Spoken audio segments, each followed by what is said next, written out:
किताब मुकद्दस में से सलातीन की पहली किताब के 30 बाब की तलावत।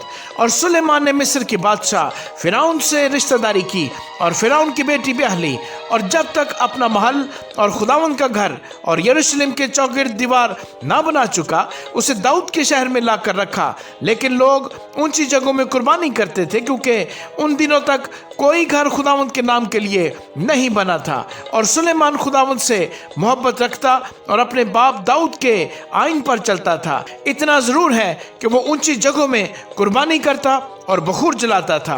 और बादशाह जबान को गया ताकि कुर्बानी करे, क्योंकि वो खास ऊंची जगह थी। और सुलेमान ने उस मसबा पर 1000 सख्ती कुर्बानियां गुजरानी। जबान में खुदावंद रात के वक्त सुलेमान को ख्वाब में दिखाई दिया, और खुदा ने कहा, मांग, मैं तुझे क्या दूं। सुलेमान ने कहा, तूने अपने खादिम मेरे बाप दाऊद पर बड़ा एहसान किया, इसलिए कि वो तेरे हजूर रास्ती और सदाकत और तेरे साथ सीधे दिल से चलता रहा।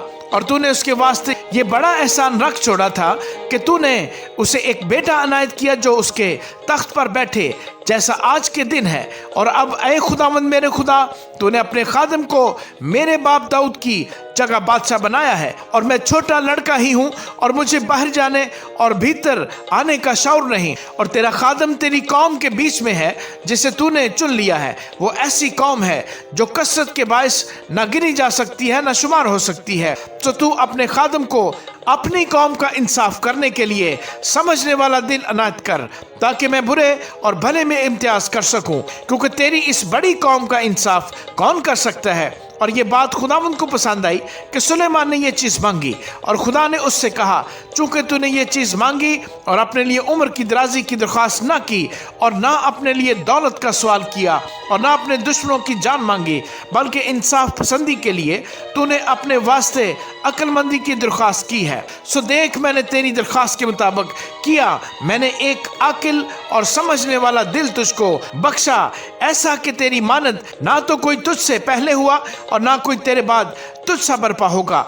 और मैंने तुझको कुछ और भी दिया जो तूने नहीं मांगा, यानी दौलत और इज्जत, ऐसा कि बादशाहों में तेरी उम्र भर कोई तेरी मानद ना होगा। और अगर तू मेरी राहों पर चले और मेरे आइन और अहकाम को माने, जैसे तेरा बाप दाऊद चलता रहा, तो मैं तेरी उम्र दराज करूंगा। फिर सुलेमान जाग गया और देखा कि ख्वाब था, और वो यरूशलेम में आया और खुदावंद के अहद के संदूक के आगे खड़ा हुआ, और सख्ती कुर्बानियां गुजरानी और सलामती की कुर्बानियां चढ़ाई, और अपने सब मुलाजमों की ज़ियाफत की। उस वक्त 2 औरतें जो कसबियां थी बादशाह के पास आईं और उसके आगे खड़ी हुईं।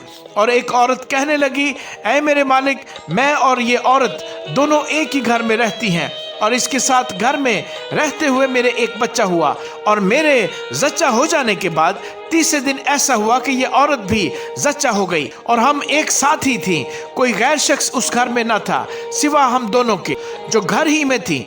और इस औरत का बच्चा रात को मर गया, क्योंकि ये उसके ऊपर ही लेट गई थी। सो ये आधी रात को उठी, और जिस वक्त तेरी लौंडी सोती थी, मेरे बेटे को मेरे बगल से लेकर अपनी गोद में लटा लिया, और अपने मरे हुए बच्चे को मेरी गोद में डाल दिया। सुबह को जब मैं उठी कि अपने बच्चे को दूध पिलाऊं, तो क्या देखती हूँ कि वो मरा पड़ा है। पर जब मैंने सुबह को गौर किया तो देखा कि ये मेरा लड़का नहीं है जो मेरे हुआ था। फिर वो दूसरी औरत कहने लगी, नहीं, ये जो जीता है मेरा बेटा है, और मरा हुआ तेरा बेटा है। इसने जवाब दिया, नहीं, मरा हुआ तेरा बेटा है और जीता मेरा बेटा है। सो वो बादशाह के हुजूर इसी तरह कहती रही। तब बादशाह ने कहा, एक कहती है, ये जो जीता है मेरा बेटा है, और जो मर गया है वो तेरा बेटा है। और दूसरी कहती है कि नहीं, बल्कि जो मर गया है वो तेरा बेटा है, और जो जीता है वो मेरा बेटा है। सो बादशाह ने कहा, मुझे एक तलवार ला दो। तब वो बादशाह के पास तलवार ले आए। फिर बादशाह ने फरमाया कि इस जीते बच्चे को चीर कर 2 टुकड़े कर डालो, और आधा एक को और आधा दूसरी को दे दो। तब उस औरत ने, जिसका वो जीता बच्चा था, बादशाह से अर्ज की, क्योंकि उसके दिल में अपने बेटे की ममता थी। सो वो कहने लगी, ऐ मेरे मालिक, ये जीता बच्चा उसी को दे दे, पर उसे जान से ना मरवा। लेकिन दूसरी ने कहा, ये ना मेरा हो ना तेरा, उसे चीर डालो। तब बादशाह ने हुक्म किया कि जीता बच्चा उसी को दो, और उसे जान से ना मारो, क्योंकि वही उसकी माँ है। اور سارے اسرائیل نے یہ انصاف جو بادشاہ نے کیا سنا، اور وہ بادشاہ سے ڈرنے لگے، کیونکہ انہوں نے دیکھا کہ عدالت کرنے کے لیے خدا کی حکمت اس کے دل میں ہے۔ آمین۔